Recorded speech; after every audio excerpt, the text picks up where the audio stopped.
పూర్తిగా నేను చదువుతాను, దయతో గమనించండి.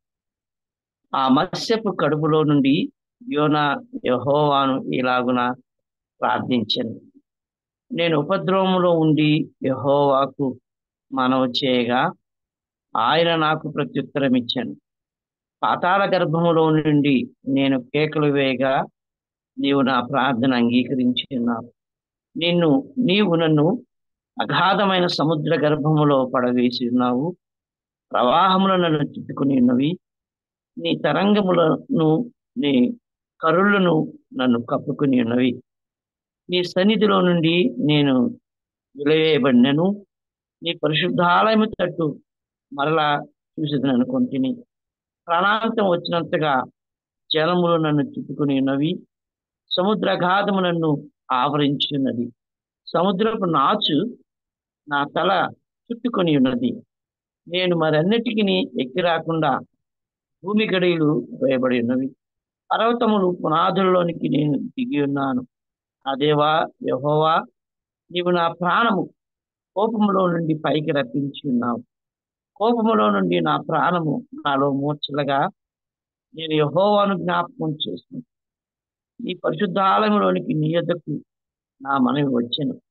అసత్యమైన వ్యర్థ దేవతల యందు లక్ష్యముంచు వారు తమ కృపాధారమును విసర్జించరు. కృతజ్ఞతాస్తుతులు చెల్లించి నేను నీకు బలులు అర్పించును.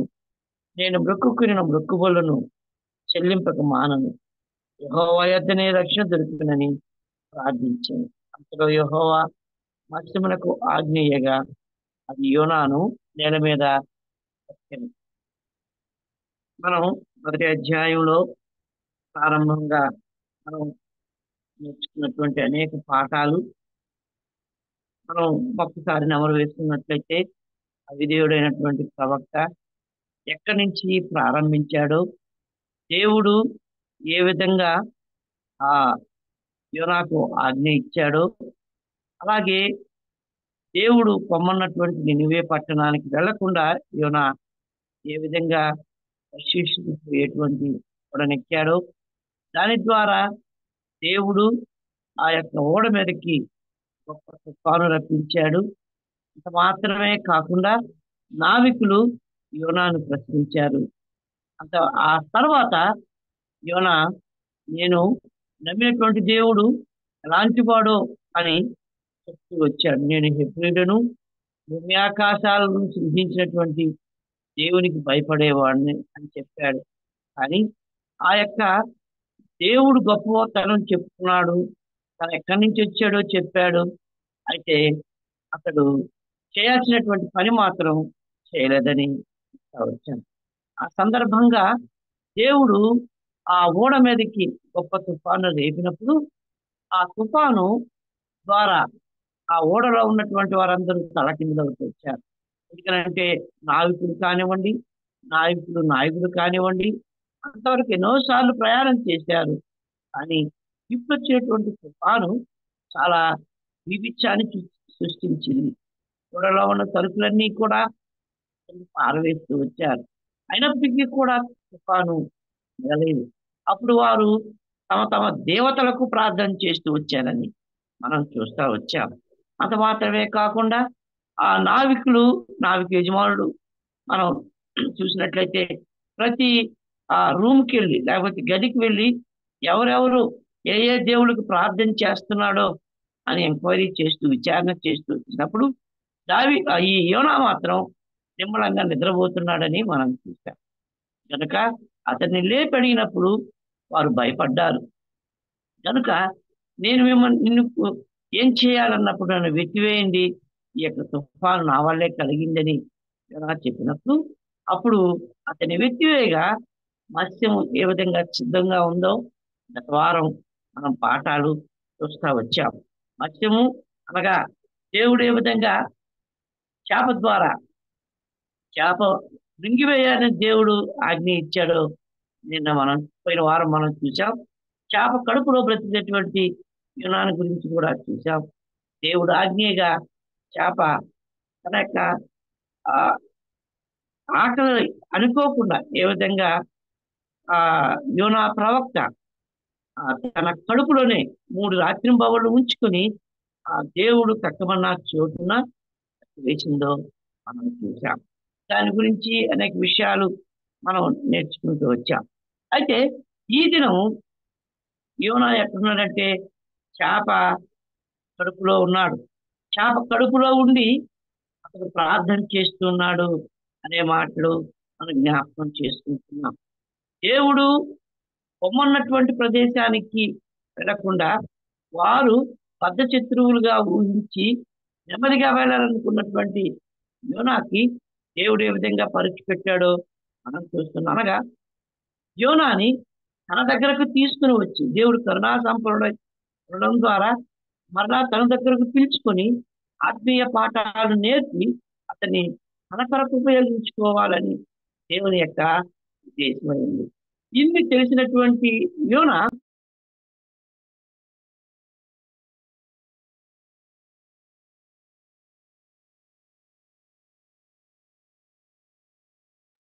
బ్రదర్ మ్యూట్లో పడ్డది బ్రదర్.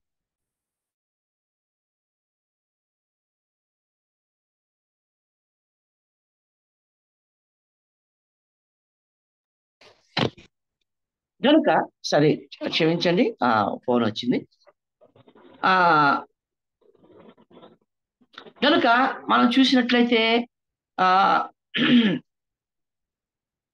ఆ దేవుడు ఏ విధంగా అతన్ని మరలా తన దారికి తీసుకురావడానికి ఆ చేప గర్భంలో భద్రపరిచాడో మనం చూసాం. కనుక ఈ మాటలు మనం చూస్తూ ఉన్నప్పుడు ఎంత దయగలవాడో దేవుడు ఈ 2వ అధ్యాయంలో మనం చూడవచ్చు. కనుక చాలా మంది ఈ ప్రార్థనని విడుదల కొరకు ప్రార్థించాలని కొంతమంది అంటారు. తర్వాత అతడు కృతజ్ఞత కలిగి ప్రార్థన చేశాడు అని కొంతమంది అంటారు. ఏది ఏమైనప్పటికీ కూడా ఒక్కటి అతడు మర్చిపోలేదు. ఏంటంటే మనం చూసినట్లయితే బాగా జ్ఞాపక శక్తి ఉంది, మెమరీ బాగుంది. చేప గర్భంలోకి పోయినప్పటికీ యోనాకి అదే అంటున్నాడు. ఎక్కడ మనం చూసినట్లయితే 7వ వచనంలో యెహోవాను జ్ఞాపకం చేసుకుంటుని అనే మాట మనం చూస్తున్నాం. ఈ జ్ఞాపకం అనే మాటను తీసుకుని 4 భాగాలుగా ఈ ప్రార్థన మనం చేసుకోవచ్చు. అంటే మనం మునిగిపోతున్నప్పటికీ కూడా యోనా అతడు బాగా గుర్తించుకున్నటువంటి విషయాల గురించి మనం చూడొచ్చు. మునిగిపోతున్నప్పటికీ కూడా జోనా మెమోరీ మనం చూసినట్లయితే బాగా గుర్తుంది. అనగా చూసినట్లయితే జోనా మెమోరీ ఆఫ్ ఏమంటారంటే దాన్ని మనం ఇంకో విధంగా చెప్పాలంటే సింకింగ్ అన్నమాట. మునిగిపోతున్నప్పటికి కూడా బాగా గుర్తుంది. రెండవదిగా మనం చూసినట్లయితే అతడు యోనాకి ఇంకొకటి జ్ఞాపకం ఉండేది ఏంటంటే అతడు మునిగిపోవడం మాత్రమే కాదు, మునిగిపోయి చేప గర్భంలో ఉండి ప్రార్థన చేయడం కూడా అతడు మర్చిపోలేదు. అది 2వ భాగం. మూడవది ఏంటంటే ఇదిగో నన్ను కాపాడేవాడు, నన్ను రక్షించేవాడు దేవుడే అనేది అతనికి బాగా గుర్తుంది. 4వది మనం చూసేది ఏంటంటే లేఖనాలు. అతడు చేప గర్భంలో ఉన్నప్పటికీ కూడా దేవుణ్ణి ప్రార్థన చేసేటప్పుడు లేఖనాలు బాగా గుర్తుపెట్టుకొని ఉన్నాడు. అంటే ఈ 4 మునిగిపోతున్నప్పటికీ బాగా గుర్తుంది, ప్రార్థన చేయాలనేది కూడా గుర్తుంది, దేవుడే నన్ను కాపాడేవాడు గుర్తుంది, 4వదిగా దేవుని వాక్యం కూడా బాగా గుర్తుంది. ఈ మాటలు మనం 4 విధాలుగా ఈ యొక్క ప్రార్థన మనం విభజించుకోవచ్చు. ఈ 2వ వచనం నుంచి 9వ వచనం వరకు మనం చూసినట్లయితే ఈ 4 భాగాలే మనకు కనబడతాయి. అతడు మునిగిపోతూ ఉన్నాడు, అయినప్పటికీ కూడా ఇదిగో మనం చూస్తున్నాం ప్రియులారా, బాగా గుర్తుంది ఎక్కడ మునిగిపోయేస్తున్నాను, ఎక్కడున్నాను, ఎటువంటి ప్రదేశంలో ఉన్నాను, ఏ విధంగా నేనున్నాను, ఎటువంటి చిక్కుల్లో నేనున్నాను, ఏ విధంగా నేను పాతాళ గర్భానికి వెళ్ళిపోయాను అనే మాటలు కదా. ఈ 2-9 వచనాల్లో మనం చూసినట్లయితే 2వ వచనంలో అంటాడు, నేను ఉపద్రవంలో ఉన్నాను. అది అతడు మర్చిపోలా.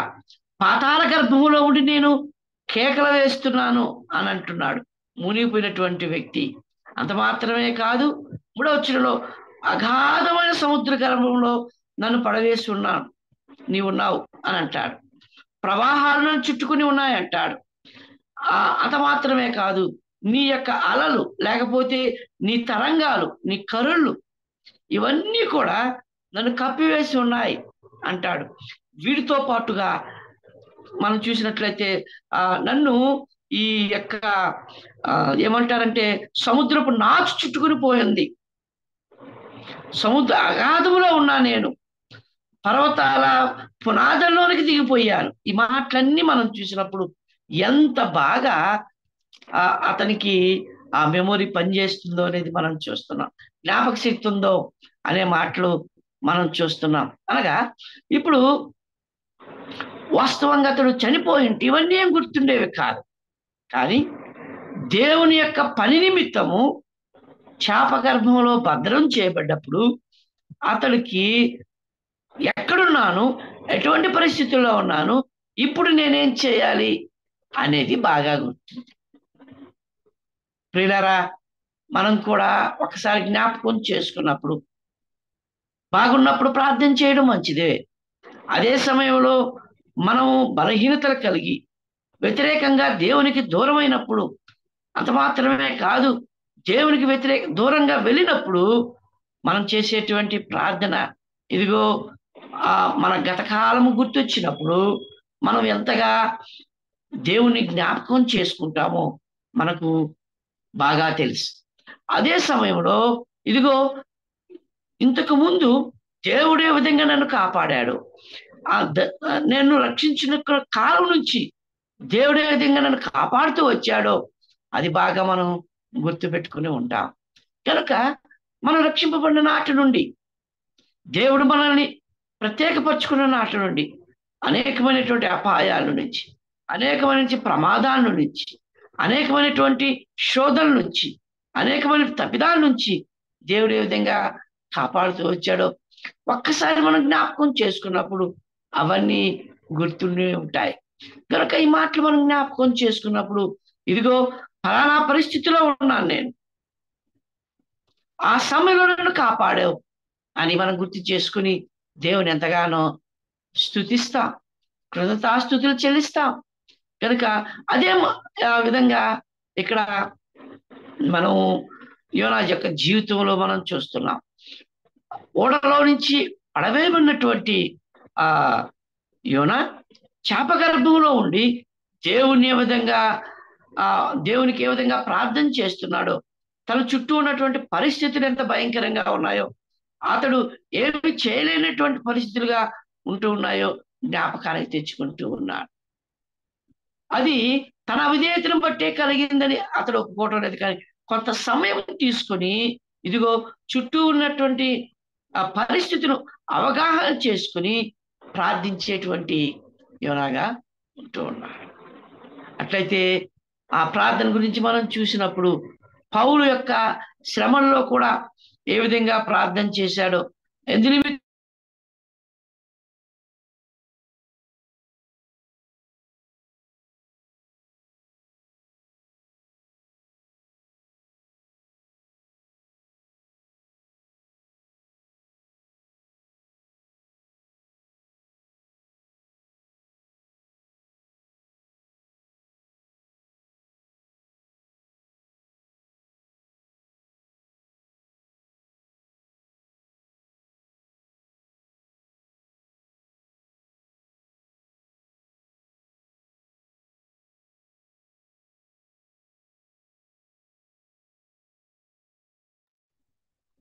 క్షమించండి, ఫోన్ వచ్చింది. కాబట్టి మనం జ్ఞాపకం చేసుకున్నప్పుడు ఇటువంటి పరిస్థితులు గుండా మనం వెళ్ళాల్సినటువంటి పరిస్థితులు మనం చూస్తాం. ఒక మాటను చూడండి, మనం జ్ఞాపకం చేసుకున్నప్పుడు ఆ ఆ నిర్గమకాండం 15 అధ్యాయం 5వ వచనంలో ఒక మాట మనకు జ్ఞాపకానికి వస్తూ ఉంది. నిర్గమకాండం 15వ అధ్యాయంలో వారు ఏ విధంగా ప్రయాణంలో ఉంటూ ఉండగా దేవుడు ఏ విధంగా కాపాడాడో ఈ విషయాలు మనం జ్ఞాపకం చేస్తూ ఉన్నాడు. చూడండి, మోషే పాట పాడుతూ ఒక మాట అన్నాడు. 15వ అధ్యాయం నిర్గమకాండం 5వ వచనంలో, అగాధ జలములు వారిని కమ్మెను, వారు రాతి వలె అడుగుంటి పోయరు అనే మాటని జ్ఞాపకం చేసి, ఇది ఫరో రథాల గురించి, ఫరో సైన్యాన్ని గురించి మనం చూస్తున్నాం. అనగా అగాధ జలములు వారిని కమ్మెను.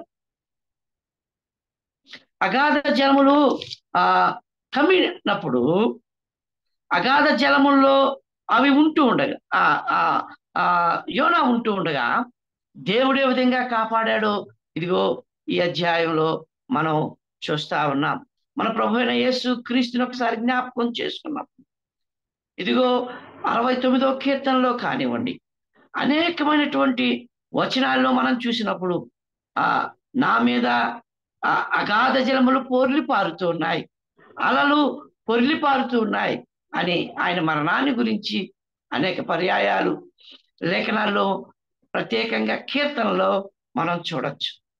మన ప్రభు అయిన యేసు క్రీస్తు కూడా మనందరి పాపము నిమిత్తం, మనందరి దోషముల నిమిత్తం ఆయన ఇదిగో అగాధ జలములోనికి వెళ్ళిపోయాడు.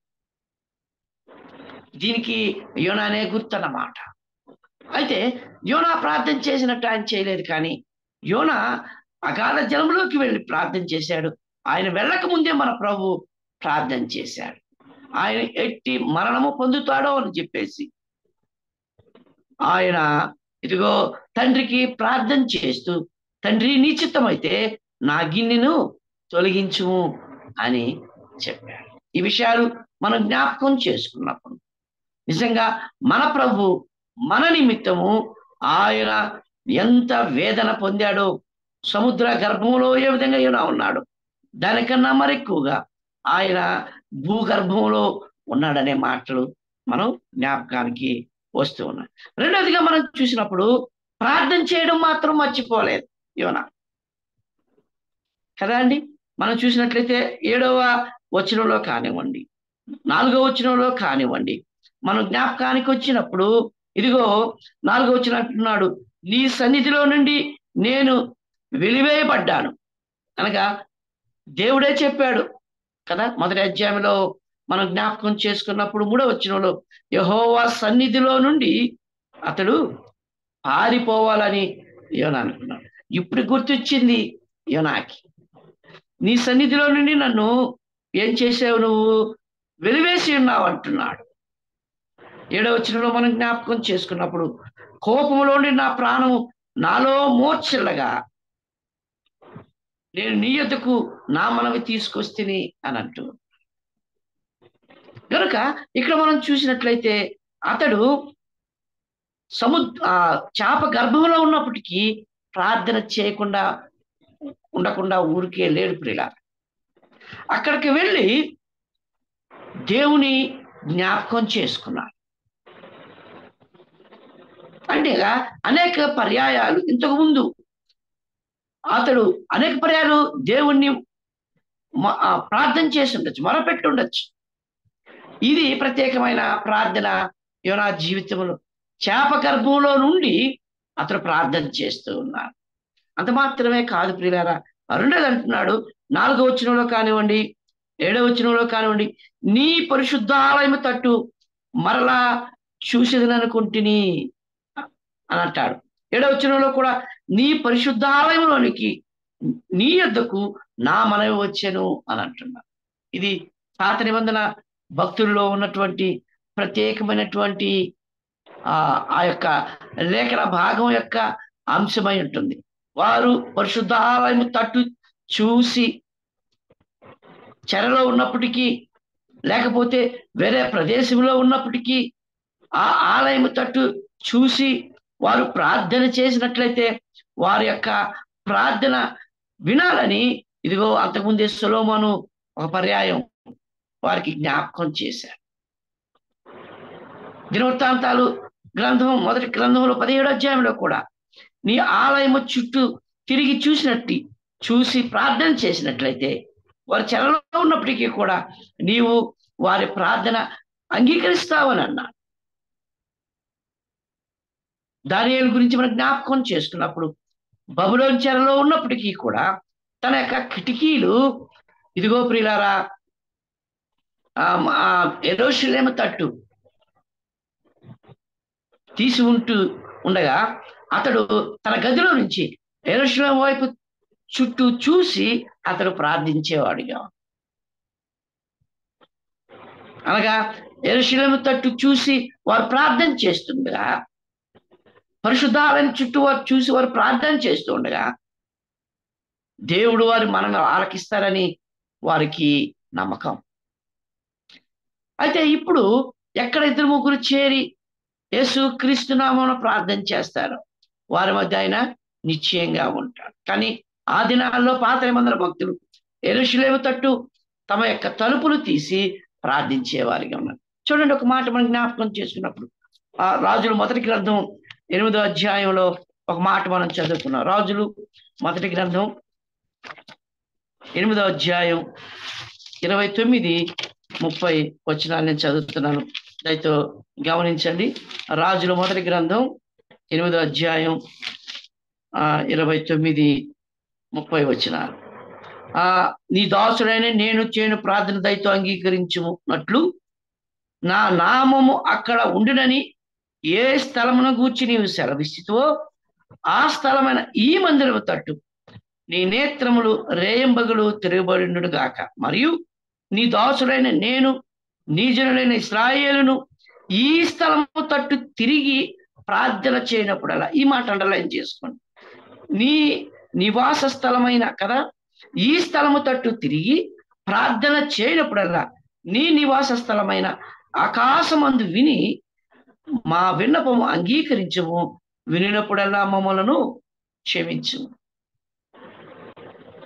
ఈ మాటలు మనం జ్ఞాపకం చేసుకున్నప్పుడు ఇదిగో బలిపీఠం అంతా కట్టి ఇంకా ప్రార్థన చేస్తున్నట్లుగా మనం ఆ దేవాలయాన్ని కట్టి పూర్తి చేసిన తర్వాత సొలొమోను చేసేటువంటి ప్రార్థనగా మనం చూస్తున్నాం. 48వ వచనంలో కూడా జ్ఞాపకం చేసుకున్నప్పుడు తమ్మును చెరగా కొనిపోయిన వారి యొక్క దేశమందు పూర్ణ హృదయముతోను పూర్ణాత్మతోను వారు నీ తట్టు తిరిగి నీవు వారి పితరులకు దయచేసిన దేశము తట్టును నీవు కోరుకున్న పట్టణము తట్టును నీ నామఘనతకు నేను కట్టించిన మందిరము తట్టును నిన్ను గూర్చి ప్రార్థన చేసిన ఎడల ఆకాశమున నీ నివాస స్థలమందు నీవు వారి ప్రార్థన విన్నపములను విని వారి కార్యములను నిర్వహించుము అని సొలొమోను చేస్తాడు.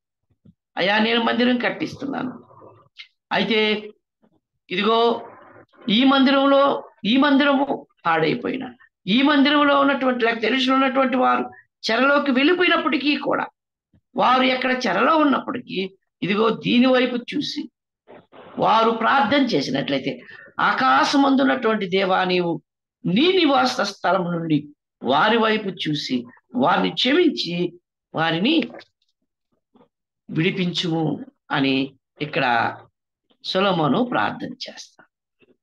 అట్లయితే ప్రియులారా, యోనా అది గుర్తొచ్చిందేమో, నేను ఎక్కడ ఉన్నప్పటికీ కూడా ఆయన పరిశుద్ధాలయం తట్టుగా నేను తిరిగి ప్రార్థన చేసినట్లయితే ఆయన నా విన్నపాన్ని వింటాడు, నా ప్రార్థనని వింటాడు అనే మాటలు ఇతనికి బాగా గుర్తొచ్చినట్లుగా మనం చూస్తున్నాం. అట్లయితే ప్రియులారా,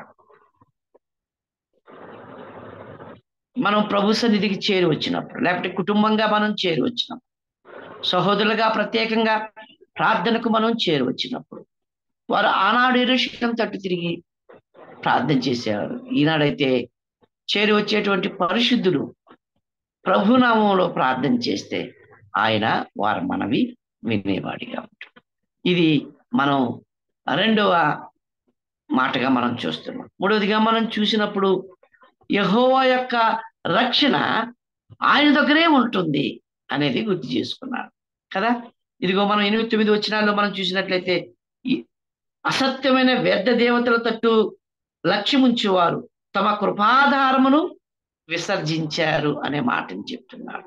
అనగా మనం చూసినట్లయితే అంతకు ముందు ఎవరైతే ఓడలో ఉన్నారో తమ దేవతలకు ప్రార్థన చేస్తూ వచ్చారు, కానీ అది ఫలితం లేదని వారు గ్రహించారు. అదే మాటని జ్ఞాపకం చేస్తూ ఇక్కడ అంటున్నాడు, నేనైతే ఇదిగో కృపాధారమగు దేవుని వైపు చూస్తూ ఉన్నాను కదా. ఇక్కడ మనం జ్ఞాపకం చేసుకున్నప్పుడు మన ప్రభు అయిన యేసు క్రీస్తు జ్ఞాపకానికి వస్తూ ఉన్నాడు. రోమాపత్రికలో 3వ అధ్యాయంలో ఒక మాట ఉంది చూడండి ప్రియులారా. కరుణాధారముగా ఆయన మనకి ఏ విధంగా ఉంటున్నాడో మనం చూస్తున్నాం. చూడండి 26వ వచనం, 3వ అధ్యాయం 26వ వచనం. క్రీస్తు యేసు రక్తమునందలి విశ్వాసము ద్వారా ఆయనను కరుణాధారముగా బయలుపరిచాడు. దేవుడు అప్పటి కాలమందు తన నీతిని కనపరచు నిమిత్తము తాను నీతిమంతుడని యేసునందు విశ్వాసము గలవానిని నీతిమంతుడుగా తీర్చువాడైనటకు ఆయన అలాగూ చేశాను. ఆయనను కరుణాధారముగా, అనగా కరుణాధారము అంటే అటోన్మెంట్ అని ఇంగ్లీష్లో ఉంటుంది. అనగా ఆయనను ప్రాయశ్చిత్తంగా మనకు బయలుపరిచాడు. అనగా మన పాపముల పరిహారార్థముగా ఆయన బయలుపరిచాడు. ఇక్కడ మనం చూసినట్లయితే కృపాధారము, కరుణాధారము అనే మాట్లాడు. అనగా వారు నిజమైన దేవుడికి ప్రార్థన చేయలేదంటే, ఇదిగో నిజమైన దేవుడైనటువంటి కరుణాధారములకు ఆయన్ని విసర్జించారు. అనగా మనం ప్రార్థన చేస్తున్నప్పుడు యేసు నామమున ప్రార్థన చేస్తున్నామంటే, ఇదిగో ఆయన మన విన్నపాలు వింటూ ఉన్నాడు. ఆ విన్నపాలు తండ్రి సన్నిధికి యేసు క్రీస్తు నామం ద్వారా మనం చేరుస్తున్నాం అని మనం చూస్తా ఉన్నాం. అంత మాత్రమే కాకుండా దానిని బట్టి నేను కృతజ్ఞతాస్తుతులు చెల్లించి నీకు బలులు అర్పిస్తాను. నేను మొక్కుబలు చెల్లించక మానను. యెహోవా యొద్దనే రక్షణ ఉన్నది అని. కనుక ఈ మాట మనం జ్ఞాపకం చేసుకున్నప్పుడు ప్రియులారా, ఇదిగో కరుణాధారమైనటువంటి, కృపాధారమైనటువంటి దేవుణ్ణి నేను మర్చిపోయానని యోనా జ్ఞాపకానికి తెచ్చుకుంటున్నాడు. అట్లయితే దేవునికి దూరస్తులైనటువంటి వారు ఆయన కరుణాధారం, కృపాధారాన్ని వారు విసర్జించిన వారుగా ఉంటున్నారు. దేవుడు కరుణా సంపన్నుడై ఉండి ఆయన కాపాడాలండి తన ప్రజల వైపు ఆయన ఎల్లవేళలా చేతులు చాచేవాడుగా ఉంటున్నాడు. అట్లయితే ఆయన్ని మనం మర్చిపోతున్నామా జ్ఞాపకం చేసుకోవాలి. కనుక ఆ దేవుని యొక్క రక్షణ ఇదిగో ఎక్కడుందంటే కృపాధారంలో ఉందని ఇదిగో ఈ యోనా మనకు జ్ఞాపకం. అటువంటి కృపాధారాన్ని నేను విసర్జించాను. అనగా ఇంకో విధంగా చెప్పాలంటే నీ కుమారుని నేను విసర్జించాను అని కొత్త నిబంధన పరిభాషలో మనం చెప్పాలి. కరుణాధారమైనటువంటి యేసు క్రీస్తును విసర్జించిన వారందరికీ రక్షణ లేదు అనే మాట మనం జ్ఞాపకం చేస్తాం. అనగా ప్రాయశ్చిత్తం పొందనటువంటి వాడు తన పాపాలకి వానికి పాప క్షమాపణ లేదు అనే మాట మనం జ్ఞాపకం. ఈ మాట మనం జ్ఞాపకం చేసుకున్నాం ప్రియులారా. మాట మనం జ్ఞాపకం చేసుకున్నాం. మనం ఏ విధంగా రక్షింపబడ్డామంటే మన మీద ఆయన కరుణ చూపించాడు, కనికరిని చూపించాడు. మన పాపం నిమిత్తమైన ప్రాయశ్చిత్తం చేశాడు. మనం ఆయన్ని ప్రేమించమని కాదు, కానీ ఆయనే మనలను ప్రేమించి మన పాపములకు ప్రాయశ్చిత్తంగా ఉండినట్లు ఆయన మన కొరకు అప్పగించినని మనం 4వ అధ్యాయం 10వ వచనం మొదటి యోహాను పత్రికలో చదువుతుంది. అదే మాట. ప్రాయశ్చిత్తం అంటే కరుణాధారం, కరుణాధారం అంటే కృపాధారం, కృపాధారం అంటే మన ప్రభు అయిన యేసు క్రీస్తే అని నేర్చుకుంటున్నాం. చివరిగా మనం చూసినట్లయితే ఇదిగో పారిపోతున్నటువంటి యోనాకి, అవిధేయుడైనటువంటి యోనాకి ఒక మాట మనం జ్ఞాపకం చేసుకున్నప్పుడు దేవుని యొక్క వాక్యం మాత్రం సమృద్ధిగా తన హృదయంలో ఉంచుకుని ఉన్నాడు, బాగా జ్ఞాపకం ఉంచుకొని ఉన్నాడు. లేఖనాలు బాగా గుర్తుంచుకొని ఉన్నారు. అందుకని పెద్దలు చెప్తారు కదా, ఎందుకు చిన్నపిల్లలకి మనం సండే స్కూల్కి పంపించి బాయ్ హార్ట్ చేయమంటాం వాక్యాలు కదా. ఒక పర్యాయం ఒక పైలట్ రెండవ ప్రపంచ యుద్ధంలో వెళ్తూ ఉన్నాడండి. చిన్నప్పుడు సండే స్కూల్ నేర్చుకున్నటువంటి ఆ మెమరీ వర్సెస్ గుర్తున్నాయి, అంతేకాని అతను ప్రభువుని అంగీకరించాడు. రెండవ ప్రపంచ యుద్ధంలో ఆ యవనస్తుడిగా వెళ్ళేటప్పుడు వాళ్ళ తల్లి ఎప్పుడు చిన్నప్పుడు చెప్తా ఉండేదంట, అయ్యా నువ్వు ఎప్పుడు కూడా కంఠత వాక్యాన్ని జ్ఞాపకం చేసుకో, నీకేదైనా అపాయం కలిగినప్పుడు, ఆపద వచ్చినప్పుడు ఆ మాటలు జ్ఞాపకం చేసుకుని యేసునామంలో ప్రార్థన చేయి అని చెప్పేదంట ఆ తల్లి. కానీ ఇతడు చాలా పెడచెవిని పెట్టి ఉద్యోగం వచ్చి తను ఇష్టానుసారంగా ప్రవర్తించే సమయంలో రెండో ప్రపంచ యుద్ధంలో వార్ ప్లేన్ తోలేటప్పుడు ఆ శత్రువులు ఆ వారు ఉపయోగించినటువంటి ఆయుధాల వల్ల ఇతను ఆ ప్రయాణిస్తున్నటువంటి యుద్ధ విమానం పడిపోయింది. ఆ సమయంలో మంచుండే ప్రదేశంలో పడిపోయాడు. ఆ పడిపోయేటప్పుడు ఇంక నా ప్రాణం పోతాది అనుకున్నాడు. ఆ సమయంలో తన తల్లి చెప్పినటువంటి మాటలు గుర్తొచ్చాయి. ఏం గుర్తొచ్చాయంటే సండే స్కూల్లో చెప్పినటువంటి సండే స్కూలు మెమరీ వర్సెస్ గుర్తొచ్చాయి. ఏమొచ్చాయంటే నిన్ను విడువను ఎడబాయను అని నీవే చెప్పితే కదా అని హెబ్రీ పత్రికలో మాటలు జ్ఞాపకానికి వచ్చి దేవా నువ్వు నిజమైన దేవుడు అయితే నిన్ను విడువను ఎడబాయనని చెప్పావు కదా, అట్లయితే నీవు నన్ను కాపాడు ప్రభువా, నేను సజీవంగా ఉన్నట్లయితే నేను నిన్ను నా సొంత రక్షకుడు అంగీకరిస్తానని ఆ యుద్ధమానం పడిపోయే సమయంలో ప్రార్థన చేసి ఆ యుద్ధమానం నుంచి దూరంగా పడిపోయాడు. అది వేరే దగ్గర పడిపోయి కాలిపోయింది. మంచులో పడడం ద్వారా అతనికి ఆ బాగా దెబ్బలు తగలడం వల్ల మంచులో కప్పబడ్డాయి. కానీ ఒక యుద్ధమానం కూలిపోయిందని ఆ దేశస్థులు వెతుకుతూ ఉండగా 2 లేకుంటే 3 రోజుల తర్వాత ఇతనిది ఎక్కడో స్వరం వినపడింది. అప్పుడు చూసినప్పుడు ఆ మంచులో పడడం ద్వారా బాగా రక్తం బాగా గడ్డగట్టుకున్నాడు. కానీ కొంచెం కొన ప్రాణంతో ఉన్నారు. వారు వచ్చి తీసుకొని వెళ్ళి హాస్పిటల్లో అడ్మిట్ చేసి ఆ తర్వాత అతను చికిత్స ఇచ్చి కాపాడారు. ఆ సమయంలో అతను చెప్పిన సాక్ష్యం, నా తల్లి సండే స్కూల్లో ఏం చెప్పిందో మెమరీ వర్సెస్ జ్ఞాపకం చేసుకో, నువ్వు అపాయంలో ఉన్నప్పుడు ఆపదలో ఉన్నప్పుడు అవే నన్ను రక్షించాయి అని సాక్ష్యం చెప్పి అతడు యేసు ప్రభువును సొంత రక్షకుడుగా అంగీకరించాడు. ఎందుకు చెప్తున్నానంటే ఈ 2వ అధ్యాయంలో ఇతడు ప్రార్థన చేసేటప్పుడు సుమారు 10 నుంచి 12 కీర్తన గ్రంథంలో ఉన్నటువంటి రెఫరెన్స్లు మనకు కనబడతాయి. మోరాలెస్ ఇక్కడ అక్కడ ఒకే రకంగా కనబడతాయి. అందుకని కీర్తన గ్రంథం బాగా చదువుకున్నవాడు, బాగా కంఠత పాఠం చేసినటువంటి వాడు యోనా. కనుక ఆ మాటలు గుర్తొచ్చి దేవుడు ఇదిగో ఆ మాటలు జ్ఞాపకం చేసుకుని ఒకటి దేవుని ఆలయం వైపు లేకపోతే పరిశుద్ధ ఆలయం వైపు నేను తిరగాలి, ప్రార్థన చేయాలి, నా ప్రార్థన ఆయన సన్నిధికి వెళ్తుంది అని గుర్తొచ్చింది. రెండోది దేవుని యొక్క మాటలు గుర్తొస్తూ ఉన్నాయి, లేఖనాలు గుర్తొస్తూ ఉండగా ఆ మాటలను బట్టి దేవుని మాటలను బట్టి వాటిని ఎత్తి పట్టుకుని దేవునికి ప్రార్థన చేస్తాం. ఈ 2 విషయాలను జ్ఞాపకం చేస్తాం.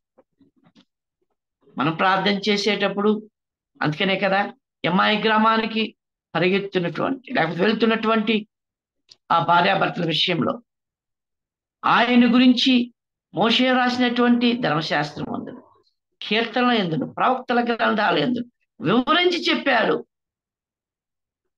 మందమతులారాని వారిని గద్దించారు. అందుకని మనం చూసినట్లయితే దేవుని వాక్యాన్ని చదివినప్పుడు ఆ మాటలు మన హృదయంలో భద్రం చేసుకోవాలి. అందుకనే కదా కీర్తనాకారుడు 119వ కీర్తన 11వ వచనంలో నీ ఎదుట నేను పాపం చేయకున్నట్లు నా హృదయంలో నీ వాక్యాన్ని ఉంచుకొని ఉన్నానంట.